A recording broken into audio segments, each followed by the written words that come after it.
I didn't call the cops. I didn't say a word. My thermal camera showed a human shape behind her bedroom wall. Her missing husband was 98.6 degrees and breathing. The radio crackled to life as I pulled my van into the circular driveway at 847 Willowbrook Drive. Emergency call, Bo. Tony's voice cut through the static. Lady says the system's been running non-stop for 3 weeks. Sounds like another thermostat panic, but she's paying double for the rush. I killed the engine and stared up at the Anderson mansion. White columns stretched 3 stories high, flanked by hedges trimmed into perfect geometric shapes.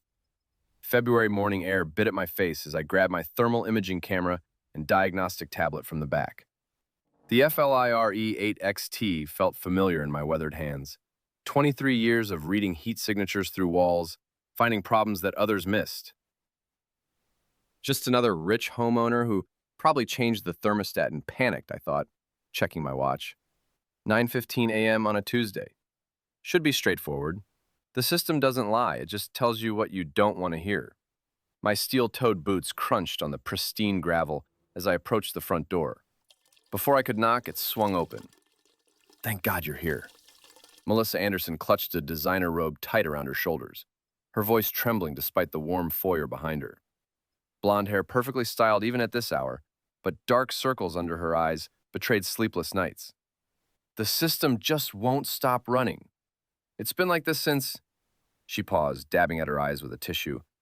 Since my husband disappeared. I stepped inside, my boots echoing on marble floors that gleamed like mirrors.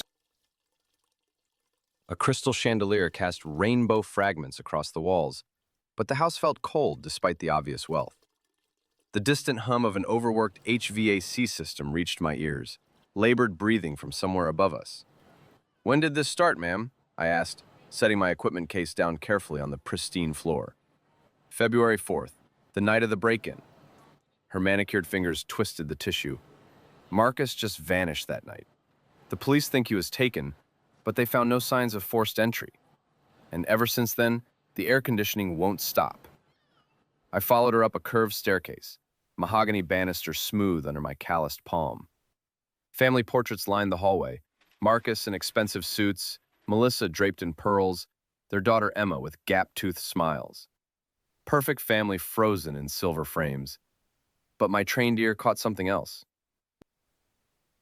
The system's breathing through the vents, working harder than it should for a house this size. Something was making it compensate for extra thermal load. The master suite is where it's worst, Melissa explained as we reached the second floor. I can barely sleep in there anymore. The moment I stepped into the master bedroom, I spotted the problem. The system was running at maximum capacity, despite the thermostat reading 72 degrees. My breath misted slightly in the cool air, but something felt off about the temperature distribution.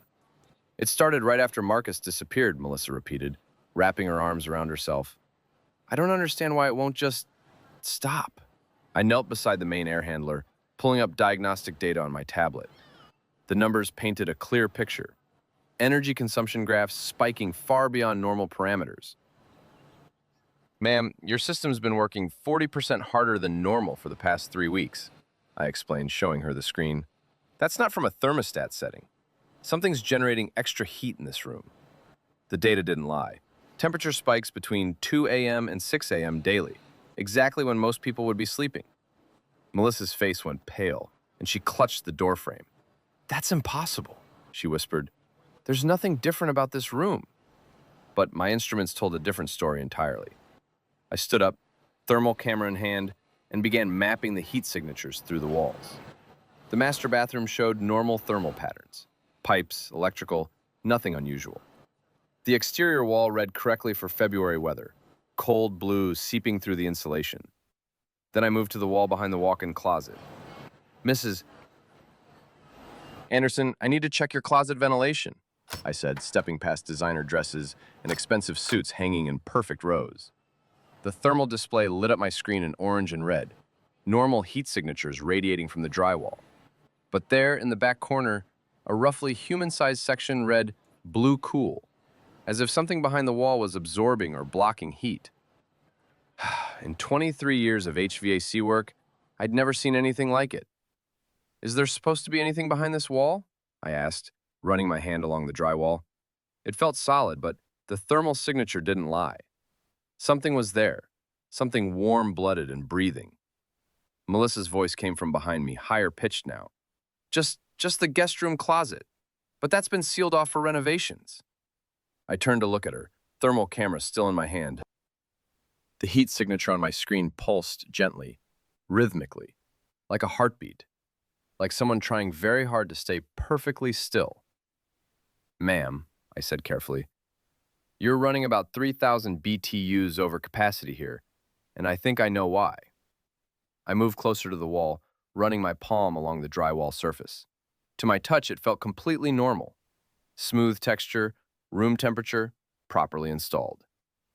But the thermal camera in my other hand told a completely different story. The cold signature pulsed gently on the display, roughly 6 feet tall and 3 feet wide, maintaining that impossible temperature differential. "Mrs. Anderson, is there another room behind this wall?" I asked, not taking my eyes off the thermal display. Melissa shook her head quickly, too quickly. "No, that's just exterior wall. Nothing back there but the outside of the house." I pulled up my building plans app on my phone, cross-referencing the property layout. The GPS coordinates placed us in the center of the house, not near any exterior wall. This wall ran interior to the structure, with the guest bedroom on the other side, according to the county records. "Ma'am, according to the building plans, this wall is interior. The guest room should be directly behind here." Her breathing became rapid and shallow. I don't understand all that technical stuff. Can't you just fix the air conditioning?" The desperation in her voice made me look up from my instruments. Melissa gripped the doorframe so tightly her knuckles had gone white, and I could see a thin sheen of perspiration on her forehead, despite the cool air. I tapped along the wall with my knuckles, listening to the sound change. Near the cold signature, the hollow echo was unmistakable. Empty space where there should be solid wall structure. My stud finder confirmed it, showing no structural supports in a section where wall studs should be every 16 inches. "Mrs. Anderson, this wall sounds like there's empty space behind it," I said, moving the stud finder across the surface. "And my thermal camera is picking up something that shouldn't be there. I don't understand what you're saying." Her voice carried a desperate edge now, and I noticed her hands shaking as she adjusted her designer bracelet. "The renovations, maybe the contractors left something, but contractors don't leave human-shaped heat signatures behind walls." I'd seen enough thermal imaging in my career to recognize the pattern: consistent body temperature, slight variations that suggested breathing, the precise dimensions of someone trying to remain perfectly still. "Ma'am, I've been doing HVAC for 23 years, and I've never seen thermal patterns like this." Melissa moved closer, her expensive perfume mixing with the mechanical scent of overworked machinery. The HVAC system groaned overhead, fighting against whatever was behind that wall. "What does that mean?" she whispered back. I looked at the thermal display again. The cold spot maintained its human outline, pulsing almost imperceptibly. Every instinct I'd developed over 2 decades of troubleshooting told me something was very wrong in this house. The system working overtime, the hollow wall sound, the impossible thermal signature, it all pointed to one conclusion I didn't want to voice. I checked my watch. 10:47 a.m. Time to make a decision. "Mrs. Anderson, I need to call my supervisor about this thermal anomaly. It's affecting your system's efficiency, and I've never encountered anything like it." Her face went completely white. "Is that really necessary? Can't you just adjust something? Make it stop running so hard?" But my professional integrity wouldn't let me ignore what I was seeing. 23 years of reading thermal signatures, and this one was too precise, too human-shaped to be coincidence. I'd found structural problems before: water damage, electrical issues, insulation gaps, but nothing like this. The cold spot pulsed slightly on my display, almost like it was breathing. "I'm going to need additional equipment to properly diagnose this thermal issue," I explained, keeping my voice professional despite my growing suspicions. "The system is working against something that shouldn't exist in your wall structure." Melissa followed me toward the bedroom door, her questions becoming more frantic with each step. "How long will that take? Do you really need more equipment? Can't you just adjust the thermostat settings?" The HVAC system continued its labored breathing overhead, fighting against whatever was behind that wall. I could feel Melissa's eyes on me as I packed my thermal camera, watching my every movement with nervous intensity. The thermal readings are conclusive, ma'am. Something is generating a cold signature behind that wall, and your system is compensating by working 40% harder than normal capacity. Standing in the circular driveway beside my van, I reviewed the thermal images on my camera display one more time. The human-shaped cold signature was undeniable. Approximately 98.6 degrees, the exact temperature of a living person. Through the master bedroom window, I could see Melissa's silhouette watching me, her posture tense against the expensive curtains.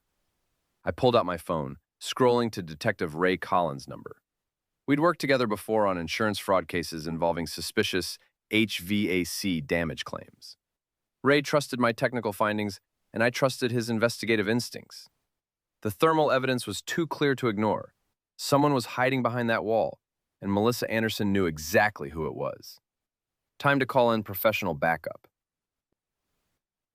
I downloaded the system data to my tablet, watching 3 weeks of temperature logs scroll across the screen. The basement felt colder now, like the house itself was holding its breath. Every night since February 4th, the same pattern. Temperature spikes between 2 a.m. and 6 a.m. in the master suite, regular as clockwork. Mrs. Anderson, I called up the stairs, my voice echoing off the concrete walls. These readings show someone's been in that bedroom every night for 3 weeks. Her heels clicked rapidly across the floor above, then silence. That's impossible. Her voice drifted down, higher pitched now. I told you, I've been sleeping in the guest room since the break-in. I stared at the data. The system doesn't lie. At 3:17 a.m. last night, someone manually adjusted the thermostat. Then again at 4:22 a.m. and 5:45 a.m. 3 separate temperature changes while she claimed to be sleeping elsewhere. I climbed the stairs, tablet in hand. Time to see what was really happening in that master suite. Melissa stood in the hallway, wringing her hands. The confident grief from earlier had cracked, revealing something desperate underneath. Look, I just want this fixed quickly. I'll pay extra if you can wrap everything up today. Ma'am, I need to understand what's causing the thermal load before I can fix anything. I showed her the tablet screen. See these spikes? Something in that room is generating heat every night between 2 and 6 a.m. Her eyes darted to the bedroom door, then back to me. Maybe it's just old wiring? Can't you just replace a part? I've been doing this for 15 years. Old wiring doesn't adjust thermostats. Old wiring doesn't generate body heat signatures. In the master bedroom, I knelt by the floor vent, feeling the airflow with my hand. The system was pushing 68-degree air into a room that somehow needed constant cooling, like fighting against an invisible furnace. The system's working overtime because something in here is absorbing heat faster than it can be cooled, I explained, pulling out my thermal imaging camera. The FLIRE 8XT powered up with a soft beep. Melissa hovered in the doorway. Is that really necessary? The it's hard for me to go in there since Marcus disappeared. But she wasn't grieving. She was watching, calculating. Her eyes tracked every movement of my thermal camera like a hawk watching a mouse. I scanned the walls methodically, watching the display screen. Most surfaces showed the expected temperature gradient, warmer near the ceiling, cooler near the floor. Standard thermal patterns for a climate-controlled room. Then I hit the wall behind the bed. This is interesting, I murmured, adjusting the camera's sensitivity. A rectangular section glowed cooler than the surrounding drywall. Too regular, too precise, like something was drawing heat away from that specific area. Melissa stepped forward, her voice sharp with panic. What are you looking at? Is something wrong with the wall? I moved closer, running my hand along the surface. The wall felt different here, hollow, like there was space behind it where there shouldn't be. The thermal signature showed a distinct temperature differential. Cooler than the rest of the wall, but not cold enough to be an exterior surface. According to the building plans, there should be a guest room behind this wall, I said, tapping the surface. It sounded hollow. But this thermal reading suggests there's an air gap, maybe 18 inches deep. I don't know anything about building plans. Melissa's voice cracked. Can't you just fix the air conditioning? But I was already seeing the pattern.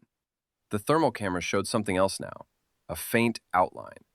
Rectangular, about 6 feet tall, 3 feet wide, like a door that had been sealed over. The system had been fighting this for 3 weeks, 40% overcapacity, trying to cool a room with an unexpected heat source. A heat source that generated 98.6 degrees, human body temperature. I looked at Melissa, really looked at her. The dark circles under her makeup, the way she kept glancing at that wall, the nervous energy radiating off her like heat from an overworked compressor. Mrs. Anderson, I said quietly, I think I know why your system's been running overtime. I stared at the thermal display, my hands steady despite what I was seeing. The heat signature wasn't some equipment malfunction or insulation gap. It was a perfect human silhouette. Torso, arms, the distinct oval of a head tilted slightly to one side. Someone was sitting behind that wall, motionless, generating the exact 98.6-degree signature that had been driving the system crazy for 3 weeks. Mrs. Anderson, I said slowly, not taking my eyes off the screen, there's someone behind this wall. Melissa's composure shattered like glass hitting concrete. That's ridiculous. It's just insulation or pipes or... Her voice climbed higher with each word, desperation bleeding through the cracks. But the thermal image was unmistakable. A living person, sitting in what should be solid wall space. I'd seen enough thermal signatures to know the difference between mechanical heat and human heat. This was human, no question about it. I tapped the wall where the signature was strongest. The hollow echo confirmed what my camera already knew. This is a false wall, I stated, running my fingers along the edge where the drywall met the trim. The paint was slightly different here, newer. Someone had done construction work recently. Melissa grabbed my arm, her manicured nails digging through my work shirt. Please, you don't understand. If you leave now, I'll pay you triple your usual rate. Just say the system needs a new compressor or something. I pulled my arm free and reached for my phone. The thermal evidence was clear as day. Marcus Anderson wasn't missing. He'd been hiding 3 feet away from where his wife filed her insurance claim. 28 years fixing HVAC systems, and I'd never uncovered anything like this. Ray Collins, I said when the detective answered. It's Bo Morgan. Remember that missing person case at 847 Willowbrook? I found your missing husband. What do you mean you found him? Collins' voice sharpened with interest. He's behind a false wall in the master bedroom. My thermal camera shows a human heat signature. He's been hiding in there the whole time. Melissa collapsed onto the bed, her face buried in her hands. You don't know what you've done, she sobbed. We're going to lose everything. Don't move anything, Collins instructed through the phone. I'm 15 minutes out. Can you stay put until I get there? I'll be here. I kept the thermal camera trained on the wall, watching the heat signature shift slightly. Marcus was getting uncomfortable in his cramped hiding space. The man had been living in a space barely bigger than a closet for 6 weeks, while his wife played the grieving spouse for insurance investigators. How long has he been in there? I asked quietly. Melissa wiped her eyes, all pretense finally gone.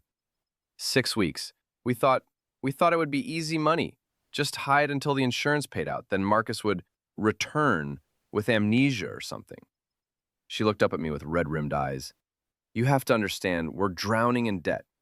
The mortgage, Emma's private school, the country club dues. We couldn't keep up anymore. The desperation in her voice was real now, stripped of all the earlier condescension. Their American dream had become an American nightmare, and they'd thought insurance fraud was their way out. I studied the thermal display again. The heat signature showed Marcus shifting, trying to find a more comfortable position. No wonder the HVAC system had been struggling. It was designed to cool a bedroom, not compensate for an extra human body generating heat 24/7 behind the walls. The system's been working overtime because of him, I explained more to myself than to Melissa. 40% overcapacity, trying to maintain temperature with an unexpected heat source. That's why your electric bills have been so high. Sirens wailed in the distance, growing closer. Melissa's shoulders sagged with defeat. Emma doesn't know, she whispered. Our daughter doesn't know any of this. She thinks her father was kidnapped. The weight of what I'd uncovered settled over me like a heavy blanket. I'd always prided myself on finding the root cause of every problem, never accepting surface explanations. Today, that persistence had exposed a $250,000 fraud and destroyed a family. The thermal signature behind the wall moved again, more agitated now. Marcus could probably hear the sirens too. After 6 weeks of hiding, his elaborate scheme was about to collapse because their air conditioning couldn't handle the extra heat load. I looked at my thermal camera one more time. The perfect human silhouette glowed against the cooler wall surface. Undeniable evidence of deception. The system doesn't lie. It just tells you what you don't want to hear. The sirens grew louder, their wail cutting through the morning air like a blade. I kept the thermal camera trained on the wall, watching Marcus's heat signature shift behind the drywall. He was moving now. Probably heard the police cars pulling up outside. "Bo, please." Melissa grabbed my arm again, her fingernails digging into my work shirt. "You don't understand what this will do to Emma. She's only 12. She thinks her father was kidnapped." I pulled away from her grip. "Should have thought about that before you decided to defraud an insurance company for $250,000. The front door burst open. Heavy footsteps echoed through the foyer, multiple officers moving fast. Detective Collins' voice boomed from downstairs. "Police! Mrs. Anderson, we need to speak with you immediately." Melissa's face went chalk white. She looked at the bedroom wall, then at me, then toward the stairs where the cops were coming up. Trapped. Just like the air in an overworked system with nowhere to go. "In here," I called out, never taking my eyes off the thermal display. Collins appeared in the doorway first, his detective shield hanging from a chain around his neck. Behind him came two uniformed officers, hands resting on their holsters. The detective's eyes went straight to my camera screen. "Jesus Christ," he whispered, seeing the human outline glowing orange against the cool blue wall. "That's really him in there?" Body temperature, 98.6 degrees. Respiratory pattern visible on thermal. He's alive, and he's been in there for weeks. I held up the camera so all three cops could see. The HVAC system's been working overtime trying to cool his body heat. That's what gave him away. One of the officers, young guy with a buzz cut, stepped toward the wall. "Mr. Anderson, this is the police. We know you're in there." Nothing. Just the hum of the air conditioning and Melissa's ragged breathing. Collins moved closer to the wall, studying the thermal signature. "Where's the access point? How's he getting in and out?" "Closet," I said, pointing toward the walk-in. "False panel behind the hanging clothes. Built it to look like the back wall, but it's actually a door." The detective nodded to the uniformed officers. "Check it out." Melissa finally found her voice as the cops headed for the closet. "Marcus, just come out. It's over." Her words came out flat, defeated, like air bleeding from a punctured duct. From inside the wall came a muffled thump, then another. Marcus was moving around in there, probably trying to figure out his options. None of them good. "Mr. Anderson, this is Detective Collins with Metro Police. We have thermal imaging showing your exact location. Come out voluntarily, and we can discuss this civilly." A long pause. Then a voice, hollow and distorted by the drywall. "I need a lawyer." Collins almost smiled. "You're going to need more than that, buddy." The younger officer had found the hidden panel in the closet. "Got it!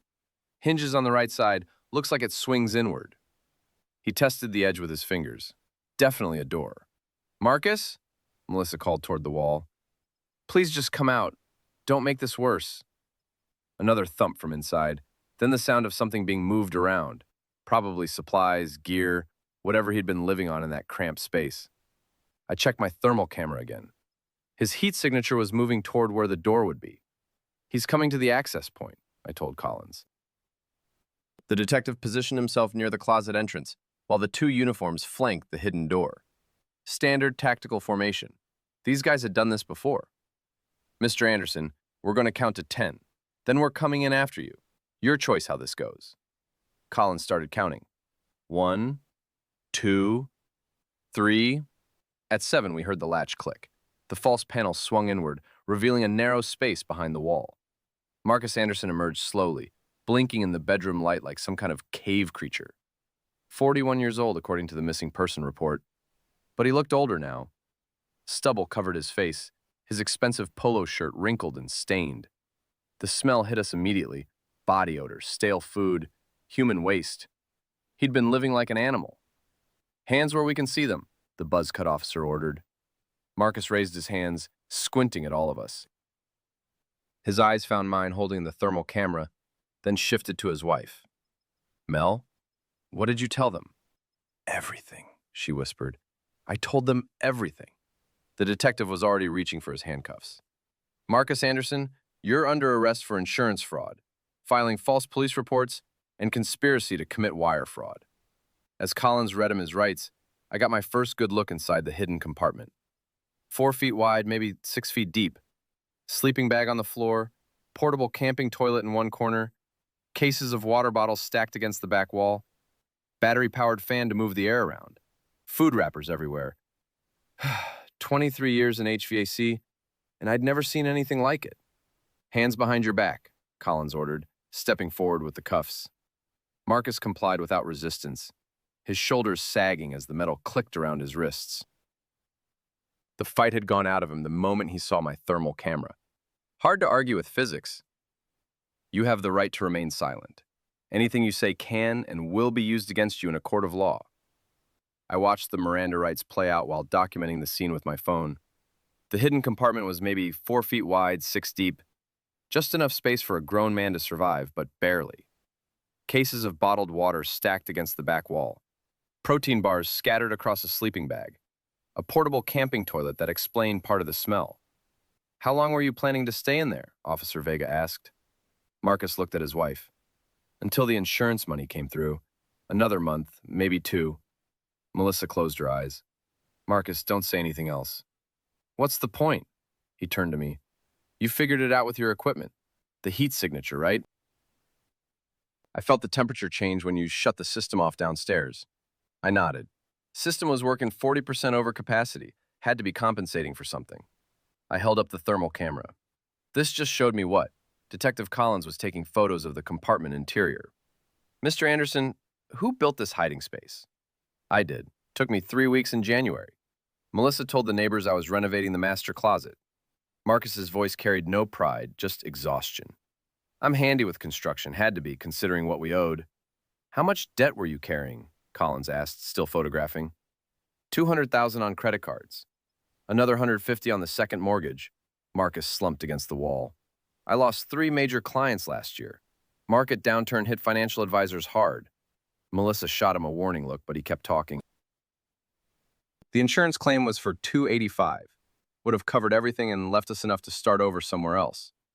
I studied the thermal readings on my camera display. Even now, the wall cavity was cooling down to match the ambient temperature. In a few hours, you'd never know anyone had been hiding there, except for the smell. What about your daughter? I asked. Emma? Both parents went quiet. Melissa's composure finally cracked completely. She thinks her father was kidnapped. She's been having nightmares for weeks. Jesus, Officer Vega muttered under his breath. Collins finished his photography and turned to me. Mr. Morgan, I'm going to need copies of all your thermal imaging files. The system data logs, too. Already saved everything to my laptop in the van, I said. Time-stamped and GPS tagged. The HVAC records show the exact pattern of thermal load compensation going back 6 weeks. Outstanding. Collins looked impressed. This is the most solid evidence I've seen in an insurance fraud case. No room for interpretation. Marcus was staring at the floor. I kept thinking someone would notice the power consumption. The system running overtime would show up on the electric bill. It did, I said. That's why your wife called for service. System was burning itself out trying to cool the extra heat load. Ironic, he said quietly. Collins was already on his radio, calling for a crime scene team to process the compartment. We'll need to document everything in there. Food supplies, waste materials, any communications equipment. I checked my watch. 3:40 p.m. Emma would be getting out of school soon, coming home to find police cars in her driveway and both parents in handcuffs. Detective, I said, what happens to the kid? Social services will place her temporarily. Probably with relatives if there are any. Collins looked at Melissa. Mrs. Anderson, is there family who can take Emma? Melissa nodded through her tears. My sister in Phoenix, she'll take care of her. The crime scene van pulled up outside, visible through the master bedroom windows. More officers, more documentation. This was going to take hours. I started packing up my thermal equipment. My work here was done. The system would run properly now. No more mysterious heat loads to compensate for. Just took exposing a $250,000 fraud to fix the airflow problem. Mr. Morgan, Detective Collins called as I headed for the door, the department owes you a debt of gratitude. Without your technical expertise, this case would have gone cold. Just doing my job, I said. HVAC systems don't lie. They just tell you what you don't want to hear. Marcus looked up from where he sat cuffed on the bedroom floor. I'm sorry you got dragged into this. I paused in the doorway. You should be sorry about your daughter. She's the real victim here. The thermal camera felt heavy in my hands as I walked downstairs. 23 years fixing heating and cooling systems, and I'd never imagined I'd be solving crimes with a temperature gun. But physics doesn't care about human intentions. Heat signatures don't lie. Outside, neighbors were gathering on the sidewalk, drawn by the police presence. I loaded my equipment into the van while crime scene techs filed past me into the house. My phone buzzed. Text from Tony Ricci. How'd the Anderson job go? Customer satisfied? I typed back. System's running at proper capacity now. Problem solved. I stood in the driveway, coiling my cables while the crime scene techs filed past me into the house. The February air bit at my hands, but I barely felt it. 23 years fixing HVAC systems, and I'd never seen anything like this. Officer Vega's voice carried through the open front door as he read Marcus his rights. You have the right to remain silent. Anything you say can and will be used against you. The words felt surreal. An hour ago, I'd been troubleshooting an overworked system. Now I was watching a man get arrested for hiding in his own walls. Detective Collins emerged from the house, his notebook thick with details. He walked straight to me, extending his hand. Mr. Morgan, I want to thank you personally. Your thermal readings and system data are going to be crucial evidence in this case. I shook his hand, still gripping my FLIR camera with the other. Just doing my job, Detective. No, this was more than that. Collins looked back at the house. Without your technical expertise, we never would have caught this. That thermal signature you found, it's ironclad proof. The defense can't argue with physics. Something loosened in my chest. Finally, someone understood that HVAC work wasn't just turning wrenches. It required real knowledge, real skill. The morning sun climbed higher, casting sharp shadows across the circular driveway. A patrol car door slammed. Through the windshield, I could see Melissa Anderson sitting in the back seat, her perfect composure finally shattered. Her hands shook as she stared at the house where her husband had just been dragged out in handcuffs.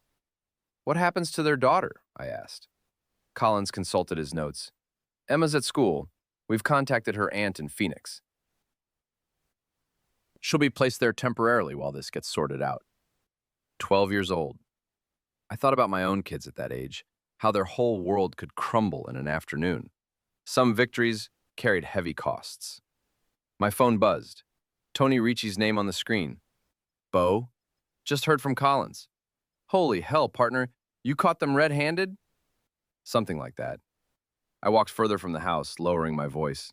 Tony, I'm going to need some materials. Drywall, insulation, maybe some ductwork. This place is going to need repairs. I'm already loading the van. Be there in 20. The line went dead. I looked back at the Anderson house. All that marble and granite, hiding rot underneath. The HVAC system was still running, trying to maintain temperature in a structure that had been fundamentally compromised. Detective Collins appeared at my elbow again. The insurance company wants to talk to you. Janet Kellerman, the adjuster. She's driving over now. What do they need from me? Your technical testimony, the thermal data, the system logs, everything that proves Marcus was in there. This case is worth nearly $300,000 in fraudulent claims. I nodded, hefting my equipment bag. I've got all the readings saved. Temperature differentials, BTU calculations, airflow measurements. The numbers don't lie. That's exactly what we need. Collins clapped my shoulder. You did good work today, Mr. Morgan. Real detective work. 20 minutes later, Tony's van pulled into the driveway, tools rattling in the back. He climbed out, whistling low as he surveyed the scene. Hell of a thing, Bo, he said, pulling on his work gloves. 30 years in this business. Never seen anything like it. We grabbed the drywall and headed inside. The crime scene techs had finished with the master bedroom, leaving yellow tape across the doorway. The gaping hole where the false wall had been looked like a wound in the room's perfect facade.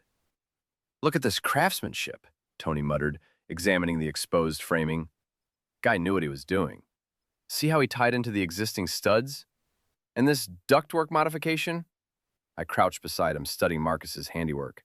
The hidden compartment was larger than it had appeared on thermal, maybe 6 feet by 4 feet, with a ceiling high enough to sit upright. Crude, but livable. Battery-powered LED strips provided light. A small fan jury-rigged to the main HVAC system for ventilation. "Smart bastard," Tony said, tracing the unauthorized ductwork with his finger. "He tapped right into the return air system. That's why your readings were off." I felt a grudging professional respect for the engineering, even as I documented each code violation with my camera. Marcus had solved real technical problems to make his hiding spot work. Wrong as hell, but technically sound. The afternoon heat was building. We stripped away the compromised insulation, revealing the full extent of the modifications. Marcus had rerouted airflow, installed hidden vents, even run a small electrical line for his equipment. "This explains the thermal anomaly," I said, photographing the jury-rigged ventilation. The system was compensating for his body heat, but the airflow patterns were all wrong because of these modifications. Tony shook his head. "Imagine living in there for 6 weeks, like a damn cave." I thought about Marcus Anderson, financial advisor, reduced to hiding in the walls of his own home. Desperation made people do impossible things. By evening, we'd patched and sealed every penetration Marcus had made. The new drywall went up clean and straight, erasing the last physical evidence of the Anderson scheme. I ran my hand along each seam, checking for gaps. This was honest work, building instead of hiding, repairing instead of deceiving. "Perfect corners," Tony said, inspecting my joint work. "You always were meticulous." I applied the first coat of compound with steady strokes, thinking about how buildings don't lie. They tell their stories in thermal signatures, airflow patterns, energy consumption. You just have to know how to listen. The late afternoon sun slanted through the master bedroom windows, highlighting dust motes in the air. Normal dust, not the stale particles that had circulated through Marcus's hidden compartment for 6 weeks. The room felt different now, cleaner somehow, like a fever breaking. My phone buzzed. Detective Collins. "Bo, got an update for you." His voice carried satisfaction. "Melissa's confession came this morning. Full details. She's facing foreclosure, desperate for money. Gave up everything, the fake jewelry receipts, the staged break-in, even where they hid the real valuables." I set down my putty knife. "What about Marcus?" "Singing like a canary. Financial advisor who couldn't advise his way out of his own debt. They owed $350 total. Credit cards, second mortgage, the works. That insurance claim was their Hail Mary." Through the window, I watched a crime scene van pull away. The circus was ending, leaving only the work of restoration. "The thermal evidence sealed it," Collins continued. "Your readings, the system data, even that jury-rigged ventilation Marcus installed. Prosecutor says it's the most solid fraud case she's seen in years." I felt no satisfaction in their downfall, only relief that the truth had emerged. The house was quiet around me, systems humming normally for the first time in weeks. "What happens to the kid?" I asked. "Emma? She's with family in Phoenix. Better off there, honestly." After Collins hung up, I stood in the empty master suite, tools scattered around me. Sometimes the most important victories are the ones that restore simple, honest function to broken things. Tony finished cleaning his brushes. "Ready for the final test?" I nodded, walking to the thermostat. The display showed 74 degrees, right where it should be. I adjusted it down to 72 and listened. The compressor kicked on with a smooth hum, no strain in its operation. Air began flowing through the registers with proper pressure, proper volume. 12 minutes later, the system cycled off. Target temperature reached exactly when the specifications promised. I pulled out my thermal camera one last time, scanning the repaired wall.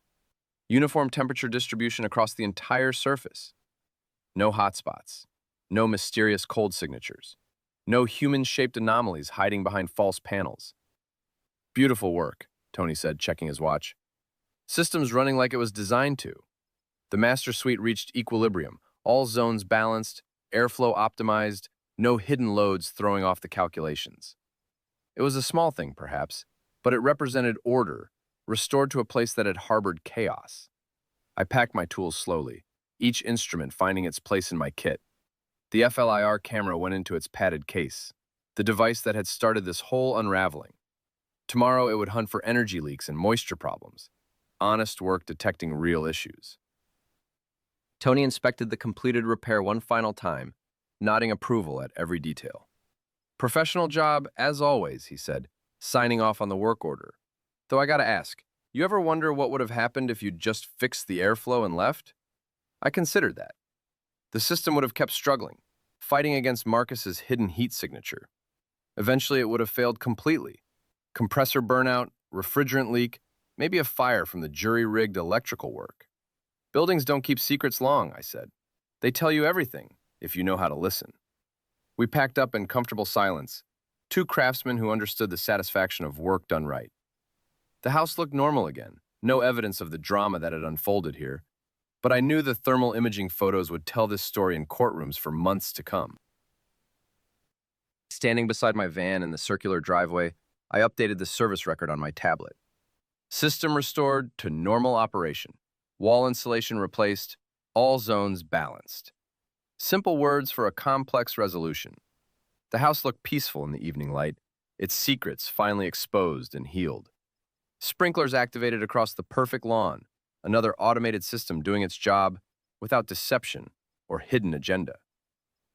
I thought about tomorrow's service calls, routine maintenance, honest work, buildings telling their true stories.